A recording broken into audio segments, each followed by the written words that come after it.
Yep. Well, let's see who took home. Let's the see award. who took to home. Be very proud, be cocky. Look at you. Look at things. By the way, look at what's going on here with this. I don't think this is a regulation outfit. All right, there we go. Fair enough. All right. Yeah, fine. Fine. I don't know what that was. Did I call HR? Did I just get hit by a peacock? Fantasy Playoffs MVP goes to Amon-Ra St. Brown. Right. Unbelievable. The committee can be bought. Yeah, we'll say it all together. The committee gets it right. Fantasy Football Happy Hour with Matthew Berry, served by Applebee's. Welcome to the Fantasy Football Happy Hour. I'm Connor Rogers alongside Matthew Berry, Jake Croucher. Fellas, we are getting ready for the wild card round today. Yes. A lot of great matchups. Strange seeing you today, Matthew, without a scepter. Yep. Yeah. Sure. A little different attire. Yeah, or without my long flowing locks. Less decrees today. You weren't going to fly to there'll Houston still be many in that? decrees, but I will use this pen. I'm still your champion. Okay. For the next 365 days. You should have wore it on the flight. I might. It would have been interesting, to say the least. Yeah. What are you going to do? A king sitting in first class with the scepter. Yeah, Would've been exactly. Phenomenal. No. Oh, man. I decree an extra bag of peanuts. What a few 48 hours since we've last been on. Dude. The entire landscape of football has changed in these 48 hours. Nick Saban obviously retires from Alabama, from college football coaching, a historic run. Bill Belichick, they mutually part ways with the Patriots, which is where we're going to start. And I think the biggest surprise, or at least even with Saban, is Pete Carroll and the Seahawks not parting ways, but Pete being pushed into the corner in an advisory role for now. A very vague advisory role. Yes. That was the shocker to me, was Pete Carroll.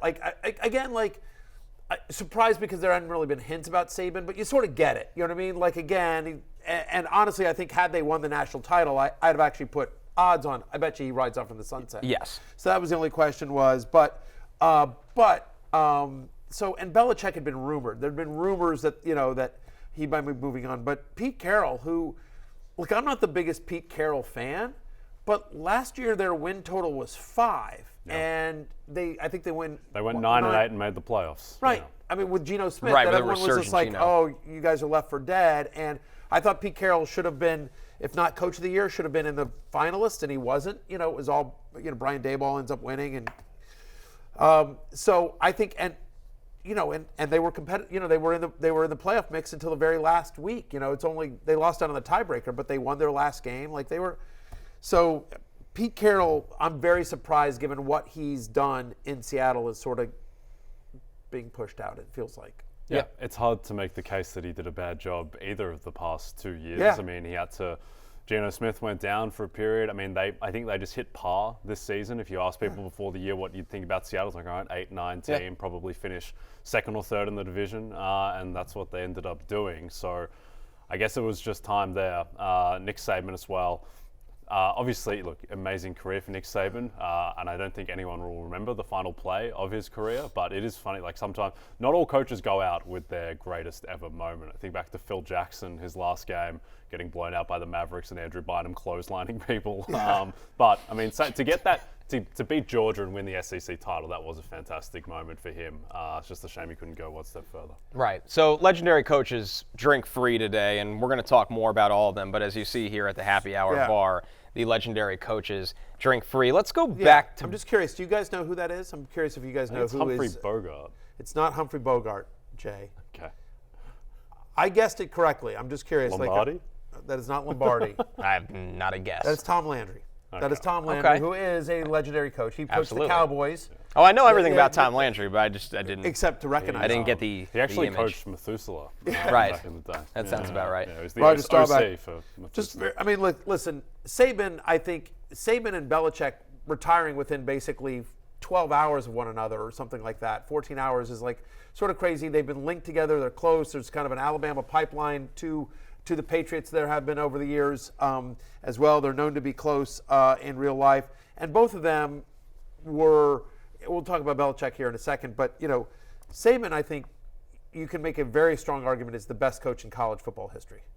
I mean, when you look at the run he had, it's hard to find a match to it, at least in this era. Not only the dominance, but the dominance in the SEC, Right. which is as tough. I mean, it's not like dominating like the, Pac-12. Sorry, like whatever, or like the AAC or whatever. Like it's the SEC.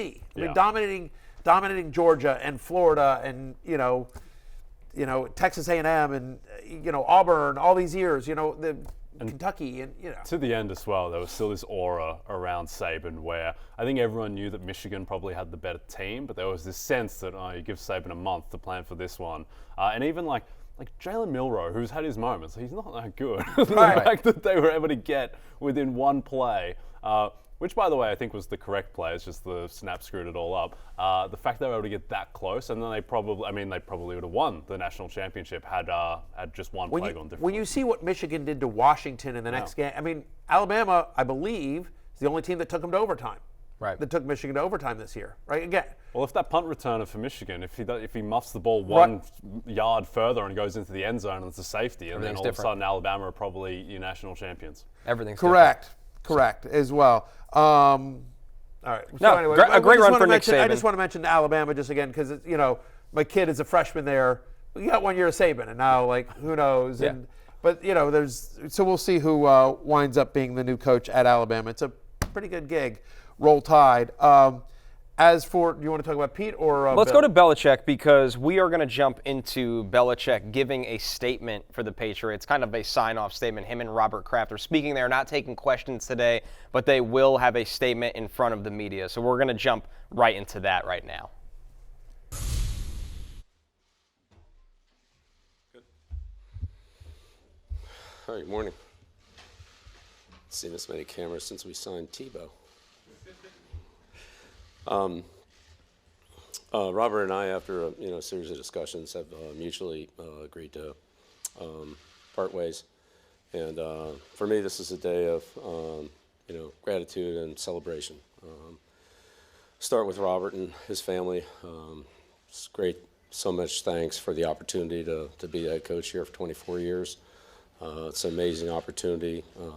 Received tremendous support. We had a vision of building a winner, building a championship football team here, and that's exceeded my wildest dreams and expectations. The amount of success that we were able to achieve together, through a lot of hard work and contributions of so many people. So I'm very proud of that, and I always have those great memories. I'll carry those with me the rest of my life. And of course, after Robert, thanks to the assistant coaches. I've had so many great coaches here. They've made my job so much easier. It's a long list, but the amount of work, preparation, and diligence that they do, every one of them. And I say this about the players and the coaches, regardless of how long they were here, how many years they were here, how many years they coached, or what the position was. It was a great team effort, and everybody put everything they had into it. And that's why we were successful. So from the coaches, the support staff, it's an amazing staff here that supported me in every way.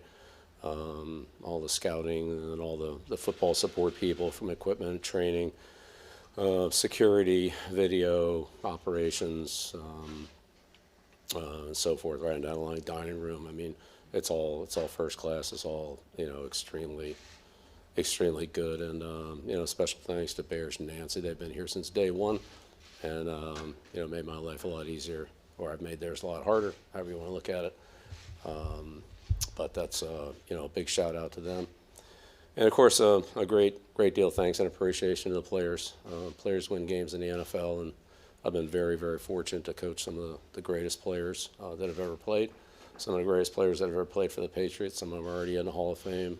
Many more are going. But again, regardless of how long any of the players were or weren't here, or what their role was, or how many games they played, or even if they didn't win championships, I respect the way the players come to work here on a daily basis. All of them. I've coached, well over 1,000.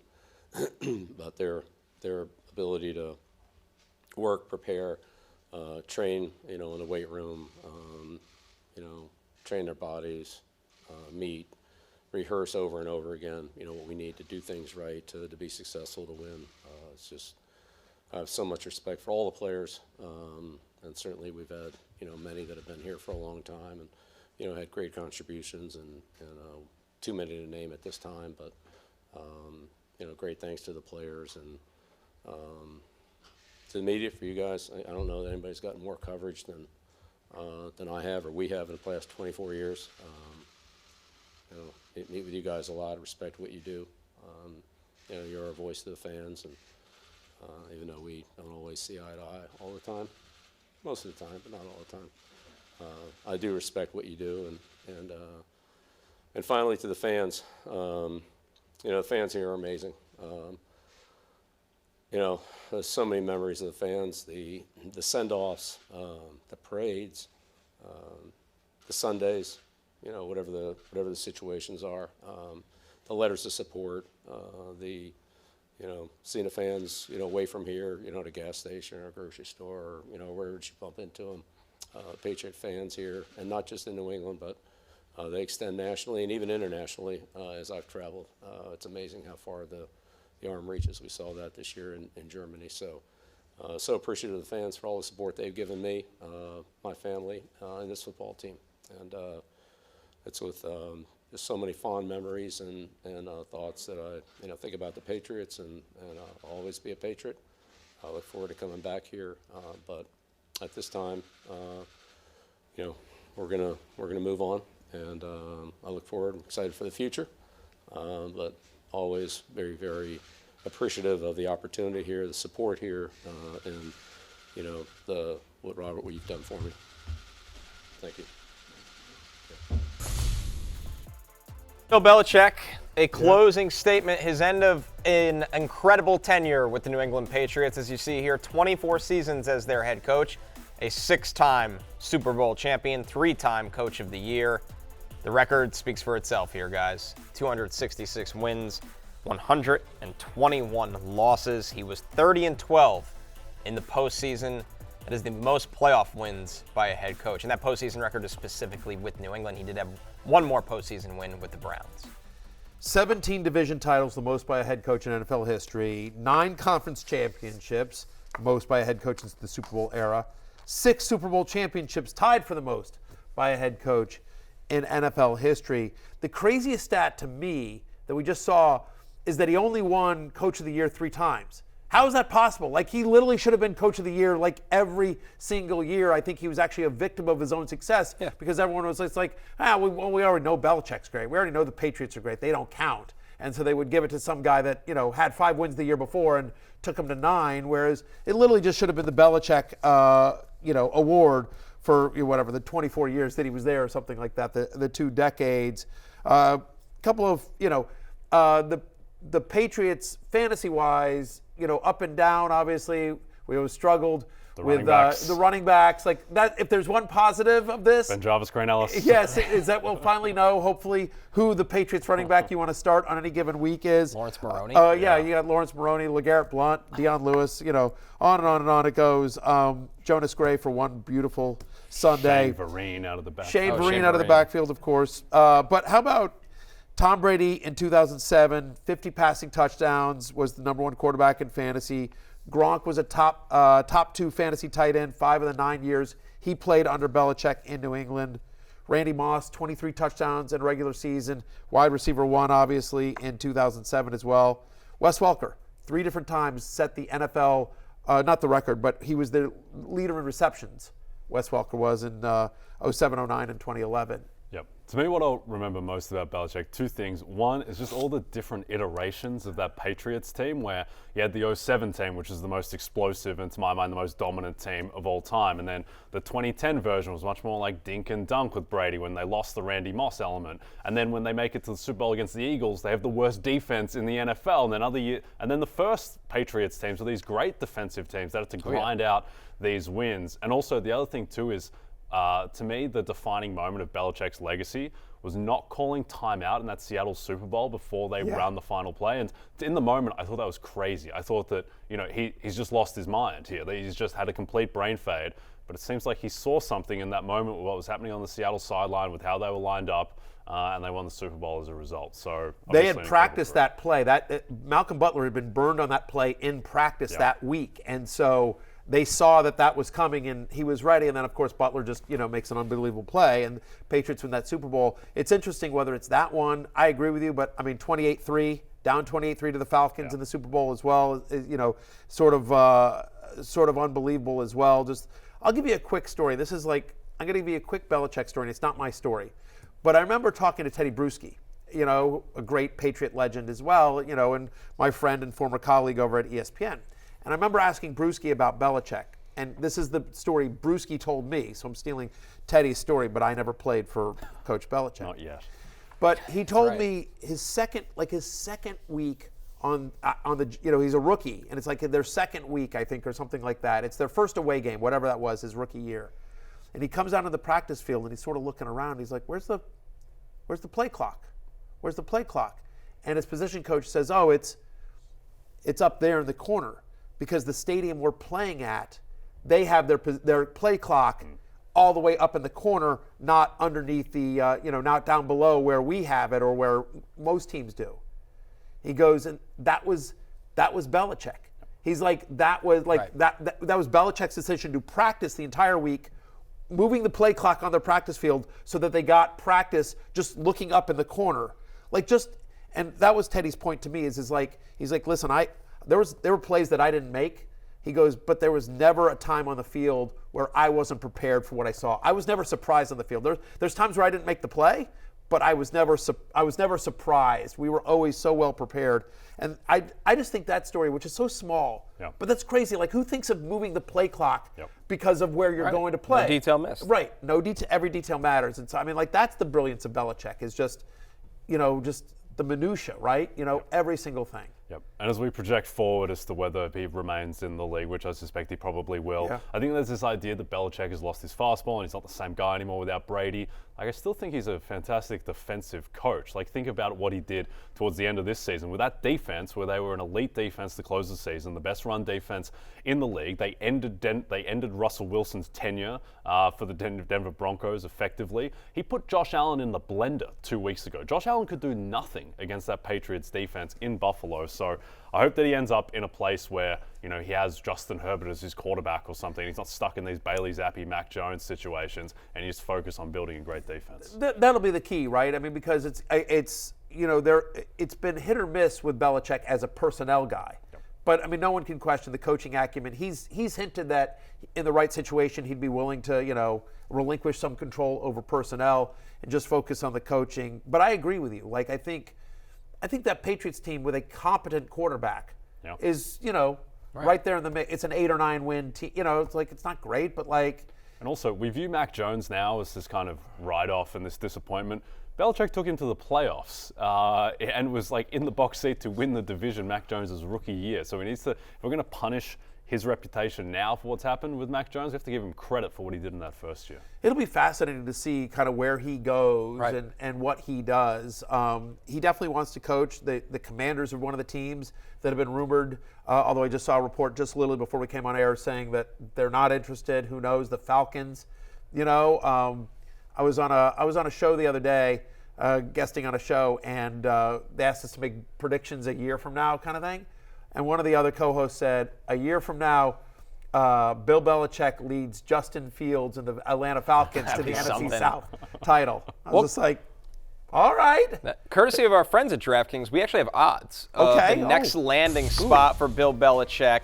The Falcons are the favorite per DraftKings right now, followed by the runner-up, very close runner-up at plus 175, not a head coach in the NFL. I don't think he's going out like this, fellas. I would want nothing to do with that. Chargers, plus 400. Commanders, Matthew, plus 500 there. And then the field is at plus 800. The Titans sneak on there as well. They've been requesting interviews with everyone. If you are in... It seems weird that they would get rid of Vrabel to bring in Belichick. You know what I mean? I don't think it's the reason they're that but far the Chargers down are interesting, especially because, the Chargers have been the team that's been most rumored to Harbaugh, for Harbaugh to leave Michigan. Jim, of course, not John. And I think the Chargers might be the most attractive open job in the NFL right now because you've got Justin Herbert, right? And you've got Joey Bosa. You've got some pieces there in LA. So I think it depends on what the Spanos family wants to do there, whether they can get Harbaugh out of Michigan. If Michigan's going to throw the Brinks truck at, back up the Brinks truck, as it were. to keep Harbaugh. So we'll see. It'll be really interesting there. I will say this, and you guys might call me a homer. Like I think Seattle's a good opportunity as well. Here we go. Oh, yeah. Commanders. The Commanders have $80 million in cap space. Sure. The number 2 overall pick. They have 5 picks in the top 100. Yep. And they have legit pieces on even getting rid of Chase Young and Montez Sweat. But they have Daron Payne. They have Jonathan Allen. They have Terry McLaurin. They have Jahan. They have some pieces on that team. It is not like I don't think it's the second. I don't think talent-wise it's the second worst team in the NFL, even though they're picking second. Yep. That would be my argument. I mean, what needs to dictate all of the attractiveness of a given coach opening? It has to be the quarterback situation. It has to be Justin Herbert has to be 1 surely, and then Caleb Williams, Drake May is 2. Right. That's exactly what it comes down to, Jay, Yep. is that you have the opportunity to take a top quarterback in this draft. You Yeah. can't say that about a lot of open jobs right now. I mean, Seattle right now is, much as No, Geno's they've got resurgence Geno, has which been is nice. fine, but- right, right, but but- this, you kind of shrug Yep. at that. And obviously, what plays into all of this is that the Bears are keeping Matt Eberflus in 2024. That would have been a job. This that would was- have been I attractive. don't know if that's the right call. Yeah, I mean, well, Yeah, it's well. interesting. Well, it just depends on what you do with what you do with Justin Fields, and it's interesting though. Courtney Cronin, who covers the Bears, really quick. She had a really great thread about this, which is just like they need to by keeping Eberflus and getting rid of Getsy, their offensive coordinator, Luke Getsy. They, in essence, what they need to now do is they basically commit to Eberflus for a number of years. They need to give him an extension because they're not going to get a good offensive coordinator with a lame duck coach. Like if they're just like Eberflus, you got 1 more year. Like who's going to come? And by the way, Justin Fields, this is going to be like his 3rd coordinator in the last 4 years Yeah. or something like that. Again, Either these are all way. Courtney Cronin's thoughts, Yeah. but I agree with them. They're completely right, and so it'll be interesting to see what they do if they extend Eberflus, bring in an offense coordinator, and then move on from Fields as well, and say he can learn somebody else's offense. We'll take Drake May or Caleb Williams or Jaden Daniels. I've heard people argue Jaden Daniels should be one of the first 2 quarterbacks go. The opinions will be mixed. He is absolutely in play for teams as a top 2 quarterback in this draft. Yep. I think there's the idea that the Bears had a good season. Like their win total is 7.5, and they went 7-10, and they completely no-showed the last game of the season against the Packers with their playoff hopes, Green Bay's playoff hopes on the line. So I don't know. I think, and also there's just so many good coaches available. So Right. we'll see. We'll keep an eye on all of these openings throughout the offseason here on the Happy Hour. But with that, let's jump into our wild card round preview. Matthew, you are flying to Houston for this one. Browns As soon as the show is over, I'm putting on the wig and the robe, grabbing my Get on the scepter plane. and heading to first class. That's right. The Demanding spread extra peanuts.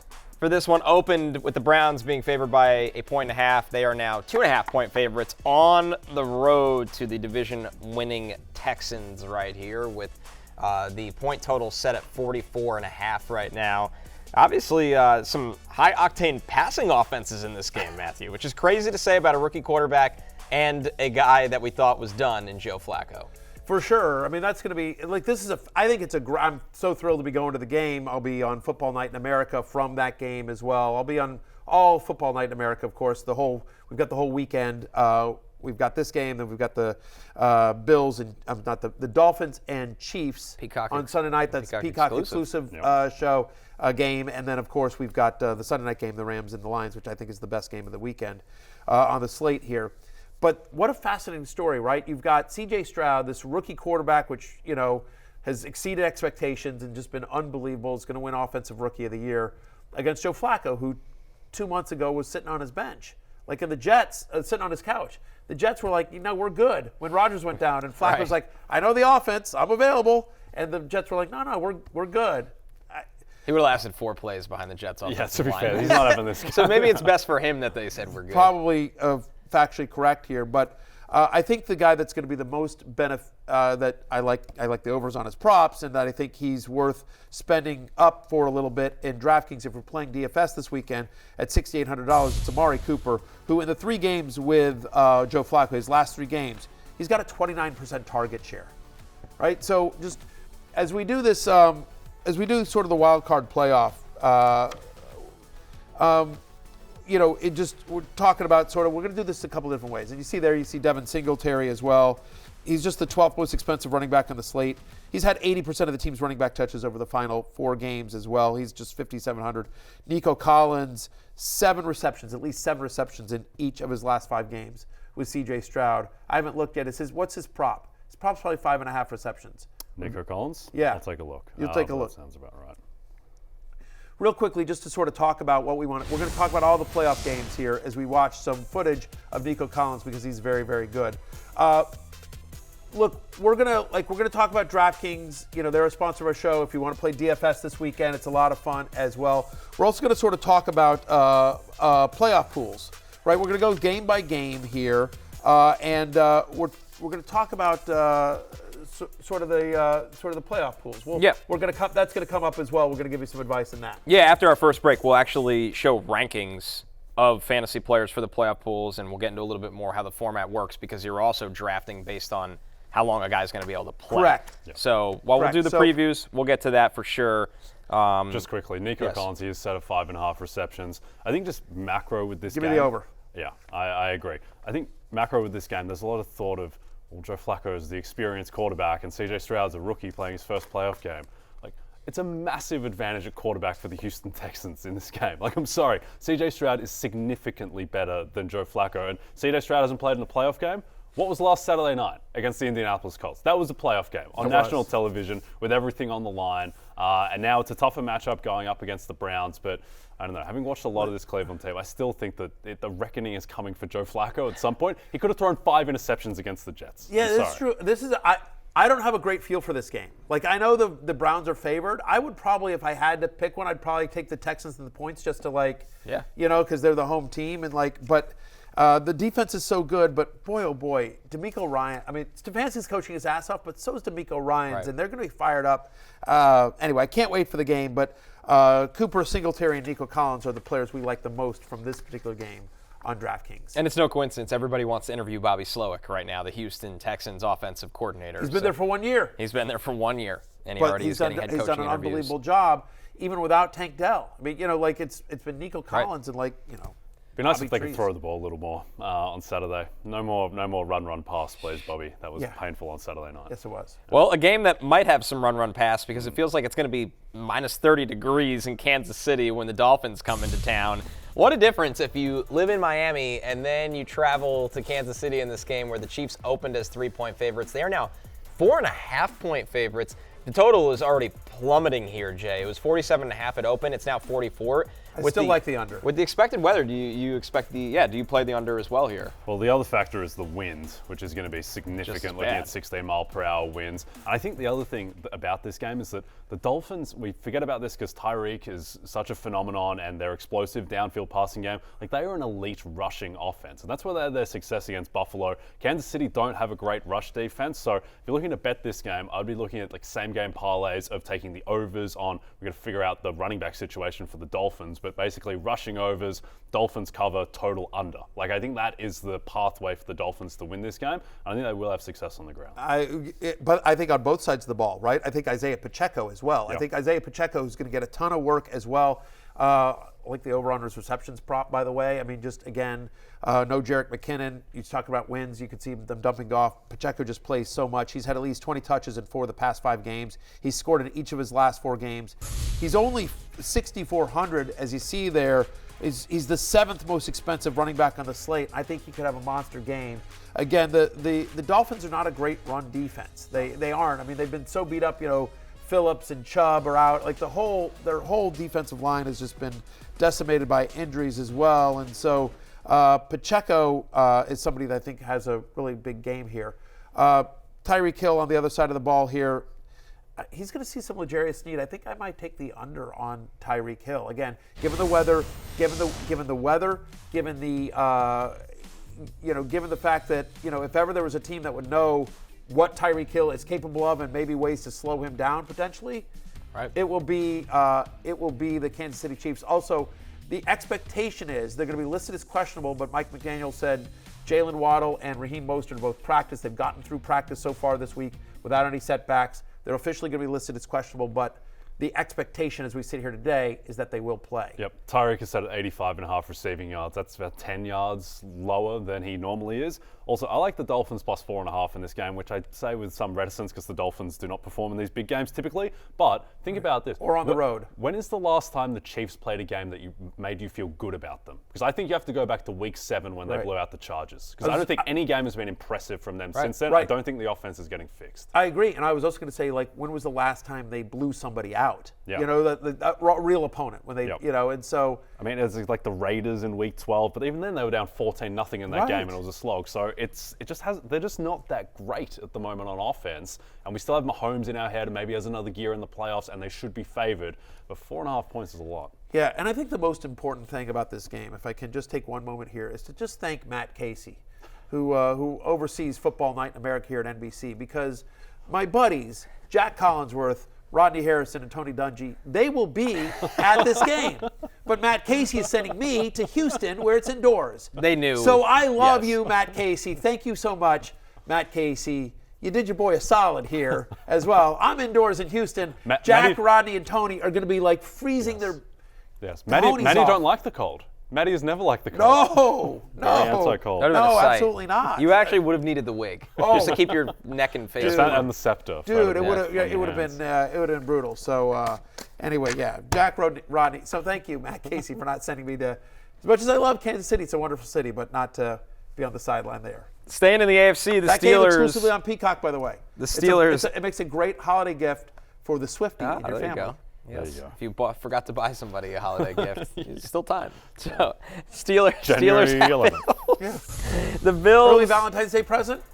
Opened up as 9-point favorites. It's only gotten bigger. They're currently 10-point favorites in this game. You want to talk about a total plummeting here, Matthew? This total opened at 43. It is now inching towards what I like to call the Iowa Northwestern line. It is at 35.5 right now. Yeah, well, it's two defenses have played really well recently, two offenses that have struggled. We also don't think this will be great weather as well. It's not going to be Kansas City, but it's not going to be great. Mason Rudolph on the road. Possible snow, by the way. Possible snow. Possibly. You know, kind of like the Bills' defense, right? Steelers have the lowest implied team total this week, like 13.5 points as well. It looks snow's possible. There's going to be high winds, frigid chills. I mean, it's Buffalo in January, guys, you know, as well. Worth noting the Bills have the 4th most sacks this year on the NFL. So I kind of like the Bills' defense as a play on DraftKings this week. I don't know that I love anyone else from this game. Yeah. The big thing here is 23-mile-per-hour winds as well, with very cold temperatures. And we talk about the big winners out of last weekend. The Bills obviously getting 2 seed, the Texans getting into the playoffs, winning the division. Another big winner, NBC, because it was looking like it was going to be Chiefs Mason Rudolph as the Peacock game for a second, and now it's Tyreek Hill going back to Arrowhead, which I think is perhaps a better game. But much better game. I don't know what's going to happen in this game, but I do know that it is very likely the Buffalo Bills are going to play with their food in this one, and it's going to be Mason Rudolph being like, oh wait, it's the Steelers who've been completely outplayed all game. They're driving to tie it with 3 minutes left. It feels like that is coming, but ultimately you think the Bills will just have too much. The talent imbalance is so great. When you factor in, it was already great, and now TJ Watt is out for the game too. So Mason Rudolph's been a great story so far. I've watched the games. I don't think that Mason Rudolph is as good as his stats have been today. The Bills, you're right. They sort of screw around. They screw around. I was going to say something else, but yeah, they screw around. They do. They screw around. I mean, honestly, like if it wasn't for a couple of delay of game penalties, they very likely lose to Skylar Thompson at home last year against the Dolphins. People forget. Right? You know, I mean, people forget that like you know, everyone was just like, oh, Skylar Thompson, 3rd string quarterback, he's got no chance against the Bills, and like they were a couple of delay of penalty games on that final drive from getting, you know, winning that game, and so the Bills just sort of like all year long They're a team that lives in the image of their quarterback, where it is so up and down, and it is mostly very good, and that's why they're the 3rd favorite for the Super Bowl and the 2nd seed in the AFC. But Josh Allen will have these moments, and I'm sure that, you know, he's going to throw it to Minka Fitzpatrick once or something. So still, they are 10-point favorites. The talent imbalance is so great in this game that you'd expect that they would win. It's gone down to 35.5. You taking the under still? I'm tempted by it. The only thing there is that I think that if there is one quarterback in NFL history who is immune to 25-mile-per-hour winds, it is Josh Allen. Because of the way that he... Think back to that absurd game against the Patriots a couple years ago where Mac Jones had 3 pass attempts, and Josh Allen's just flinging it just like it's normal conditions. So, yeah, I might lean the over there. I do think the Steelers will be intent on running the ball a lot, though, which will burn the total Yes, down. your guy Najee. Yes. Look at that. The season's over, and yet he's still carping for Najee Harris, Jay Croucher. Hey, he's the heartbeat of that offense. It's a playoff offense. We move over to the NFC, a nice indoors game. The Packers travel to Dallas to take on the Cowboys, who have been an absolute beast at home all season. This opened at 7.5. It stays at 7.5 in favor of the Cowboys. The total's gone up a little bit. This opened at 48. It's currently at 50.5. I mean, Matthew, we got Jordan Love, Dak Prescott, two offenses that could throw the heck out of the ball playing indoors. This will feel very different from the last two games we talked about. It really will, obviously. And I think the key to this game will be, can Green Bay run the ball? Because the Cowboys' defense obviously is good, but they're not elite. And you can run on Dallas. Like, that's the one thing. So if they need a big Aaron Jones game is what they need. They need a big game from Aaron Jones. They need to be able to block. They need to be able to slow Dak Prescott and the offense down enough so that they can continue to run. But I kind of like the Packers plus 7.5 in this one as well. In terms of DraftKings picks, my guy Aites, CeeDee Lamb. You guys call him CeeDee Lamb. I call him Aites. But come on, like 12 straight games with at least 16 fantasy points. I'm willing to pay up for him. He's $9,000, but I'm willing to pay up for him. He's had 9 straight games scoring at least 1 touchdown. 6 straight games with double-digit targets. They'll move him around a lot. I don't think he'll see Alexander the whole game. CeeDee Lamb, I think, is somebody that's pretty interesting. And you heard me talk about Aaron Jones. I prefer Aaron Jones. I'd rather pay the extra $200 for him than Tony Pollard. 6 red zone touches in 3 of the last 4 for Aaron Jones. 3 straight games with at least 20 touches and 130 total yards. Again, the key to them winning this game will be slowing down Dallas and running on the road. Yep, I agree with that. At the same time, though, Jordan Love's passing prop in this game is 248.5. Like, they're 7.5-point dogs in a dome against a team that, in the Cowboys, yes, they have a good pass defense, but also, we've seen, like, Deron Bland and Stephon Gilmore, they can get burned. Yes. Think about what Geno Smith did to them.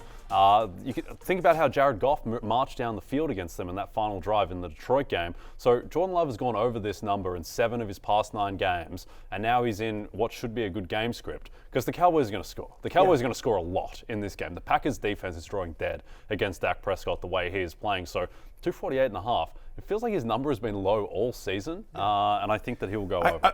By the way, and you think about that Cowboys secondary, to your point, Gilmore's banged up. But the other thing is that their slot, Lewis is by far the weakest. Jaden Reed, I think Jaden Reed has a big game in this one as well because that's where you attack Dallas is the middle of the field. Like, again, Jordan Lewis is the weak part of that secondary. And so I do think Jaden Reed, who keeps, impressing, Jaden Reed is somebody I think is pretty interesting as well. One of the best games of the entire wildcard slate, Rams at Lions, storylines galore, and of course also on NBC. Also on NBC. NBC did And pretty well Peacock. going into this weekend. This is the story of the quarterbacks here, guys, that were literally traded for each other. Obviously, Stafford has already won a Super Bowl for the Rams, but for Jared Goff, this one would feel extra sweet. At home, Detroit, they are favored by only 3 points now. It opened at 5. The total has stayed at 51.5 here, Jay, in one where both these secondaries really can't stop anyone this year. No, you almost can't make this total high enough, and it's 51.5. I might still lean over at that number, and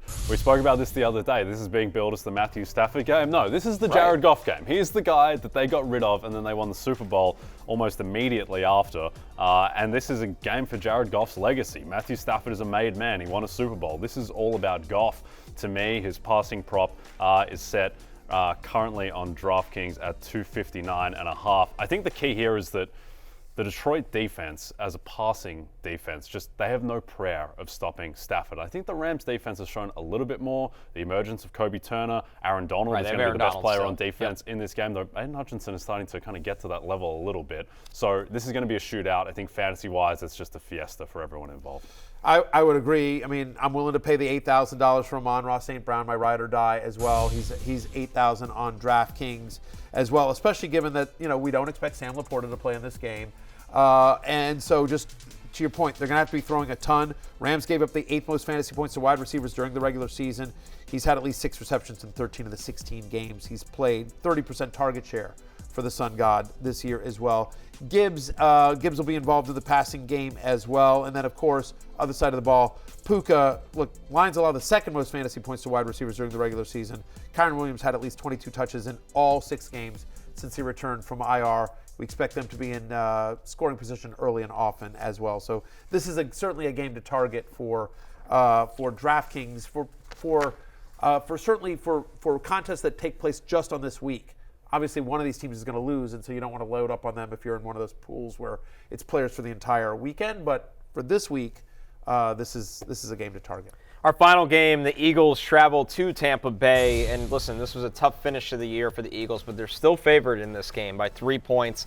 The total, not much movement. It opened at 45. It's currently at 44.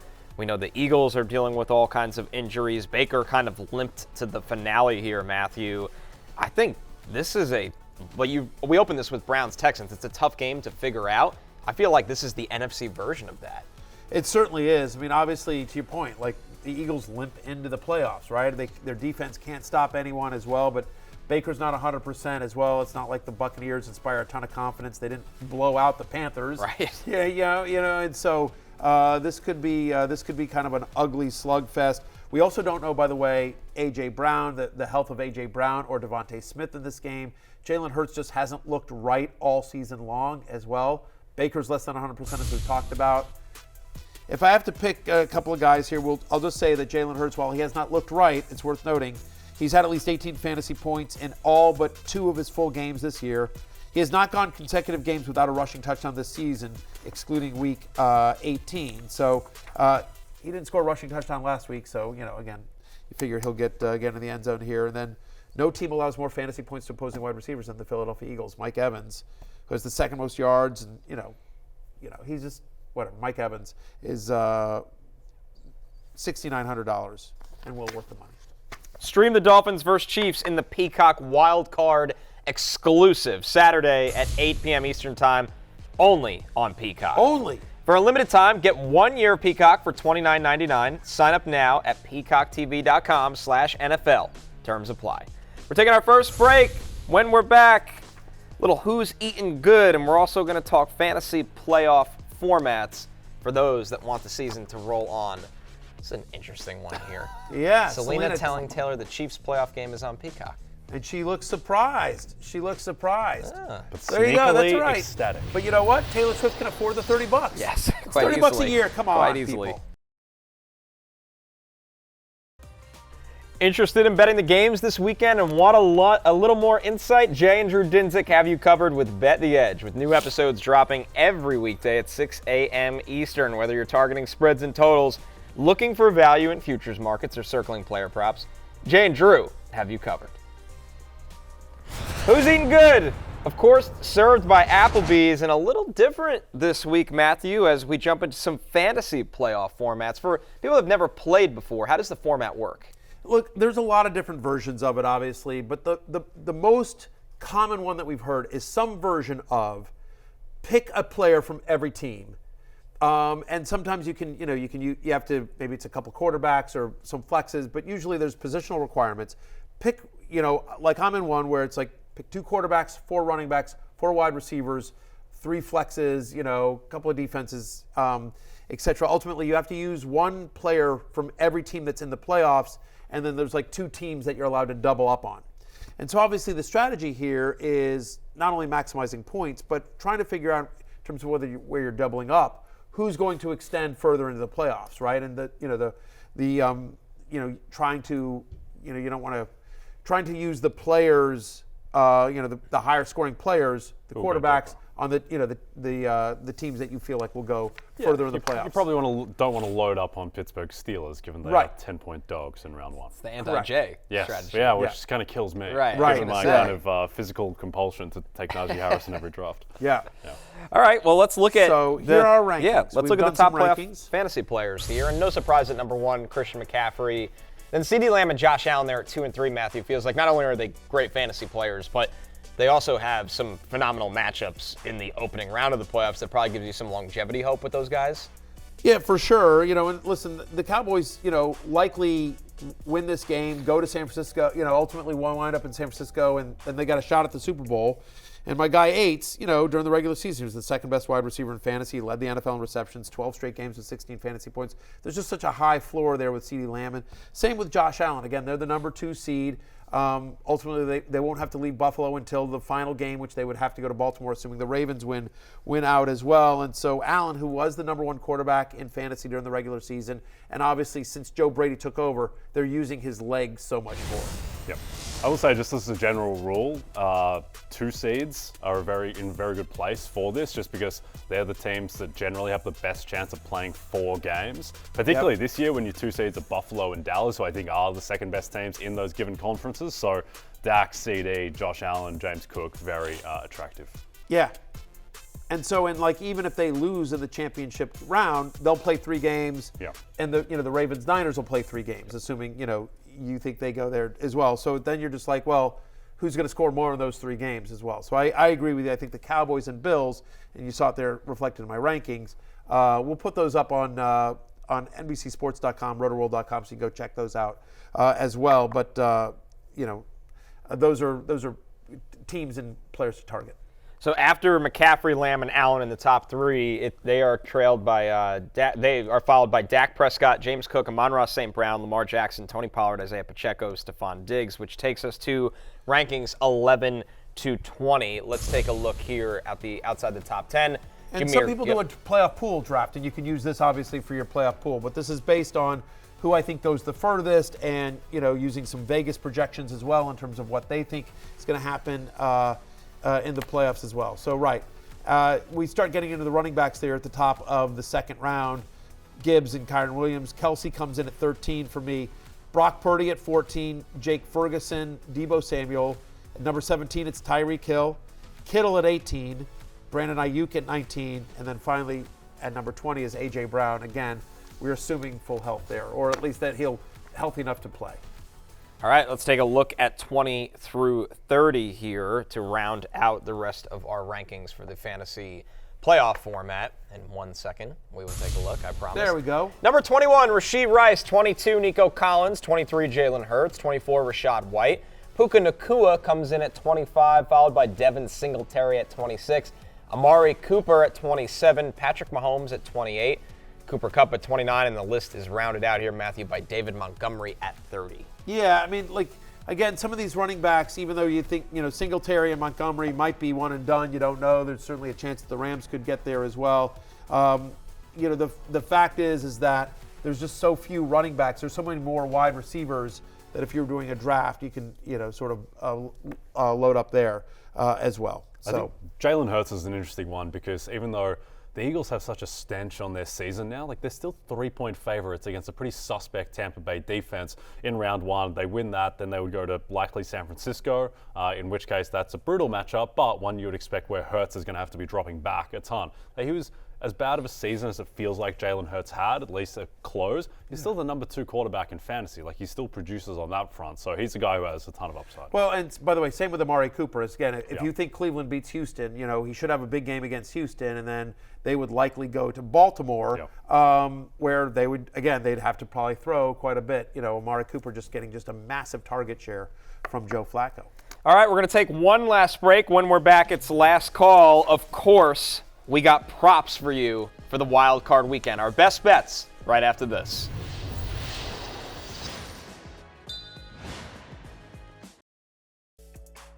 Don't forget, on DraftKings Sportsbook this playoffs, new customers can bet $5 and pocket $200 in bonus bets instantly. Plus, all customers can get a no-sweat same-game parlay every day. Download the app and use the promo code Barry when you sign up. DraftKings Sportsbook, the crown is yours. It is time for last call. Let's take a look at the most bet player props going into wild card weekend. Yes, you see that right. Number 1 is Cade Otton receiving yards. What do they say about tight ends against the Eagles, Matthew Berry? Start your tight ends against the Eagles. Death taxes. Start your tight ends. The public knows where the money's at. Yeah, Tyler exactly. Bass field goals made under 1.5. Expect some snow up in Buffalo. And wind. And they're following it with Chris Boswell. Field goals made under 1.5 as well. I love the Bass-Boswell stack under, guys. Joe Flacco passing touchdowns over 1.5. Isaiah Pacheco rushing attempts. That's one you hinted at, Matthew. I really like that. Although they're going under, I would go over. 1,000%. I'm shocked that the public is under it. Pacheco, I think, has had 20-plus touches in 4 of the last 5 games, as we said in the previous one. All right, They're Jay. smart enough to find Kate Otten, but they're taking Right. the other Yeah, it's rushing very, attempts. very odd. And took a wrong turn. Jay, what do you got for us? So my best bet is Jerome Ford over 43.5 rushing yards. And so I think Okay. the market is a bit messed up because the market is counting on Houston's elite run defense. And the Browns, they couldn't run the ball against Houston when they played 3 weeks ago. And the Texans, they rank as a top 10 rushing defense all season. The problem is, they don't have any players left on their defensive line. And the ones they do, they're all banged up. Here are guys who didn't practice this week. Will Anderson, Jonathan Grenard, Jerry Hughes, Sheldon Rankins is banged up, Malik Collins is banged up. Jonathan Taylor did whatever he wanted, and it's a number 1 running back going up against a really banged up defensive line. So give me the over on Jerome Ford. I like like it. that. What about you? Give me the Bucs. I'm taking. I'm taking Points or money line? Well, I actually do. I wouldn't mind taking them on the money line there, but I'm going to say I'll take the +3.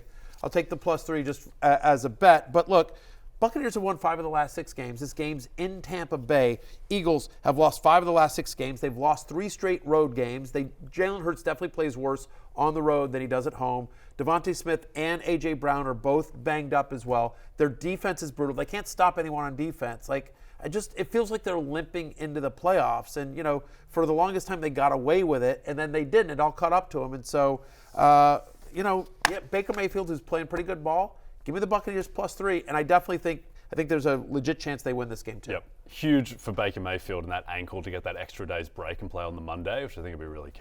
All right, for me, guys, I'm going David Njoku anytime touchdown +160. Ooh, I like Flacco, that. he's throwing to 2 guys. It's Amari Cooper, who's a little banged up at the end of the season. It's David Njoku, who was phenomenal. And another thing here, Houston, not great against the tight end. This is a big opportunity for Njoku. Instead of going with the passing prop, which is going to be about -115, I believe it's at 53.5 receiving yards, take the anytime touchdown at +160. I think Flacco throws 2 or 3 touchdowns in this game. Now, to be fair, Flacco does throw to a third person, and that's Derek Stingley Jr. Right. He will be throwing to the opposition And he'll do it as well. again. Yeah, 3 touchdowns, 2 interceptions. So you like coming up. over 0.5 interceptions for Joe Flacco? So I think against the Jets, Flacco over interceptions, and they were 7-point favorites. It was set at like -210, Right, which it I was don't believe unusable. I've ever seen was for a team unusable. that was a 7-point favorite. But that is the Joe Flacco experience. Right, that's it. Well, have a great trip to Houston. Thank are in you very- for a great game. It's going to be a great wild card weekend. Besides Bills Steelers, I think. Just being honest. It's honestly, to me, it's wild card weekend is like usually the best sports weekend sure. of the year. It's chaos. It's chaos. It'll be great. Bad weather. It'll be awesome. We're back on Monday. Obviously, football night in America, you'll see me, but we're back on Monday to break down everything. So for Jay and Connor, it's closing time. You don't have to go home, but you can't stay here. We'll see you on Monday. Peace out. Hey, it's Matthew Berry from NBCSports.com and Rotoworld.com, and I want to thank you so much for watching whatever it is you just watched, or if nothing else, being too lazy to click out of the autoplay after this video started, after whatever it is you actually wanted to watch finished. But now that you're here, I'd like to take a moment here to ask you respectfully now, okay? I'm asking you respectfully to subscribe to the NFL on NBC YouTube channel. You'll get the latest Rotoworld fantasy news headlines, all sorts of great shows, including my own Fantasy Football Happy Hour. So go subscribe now. Again, I'm asking respectfully.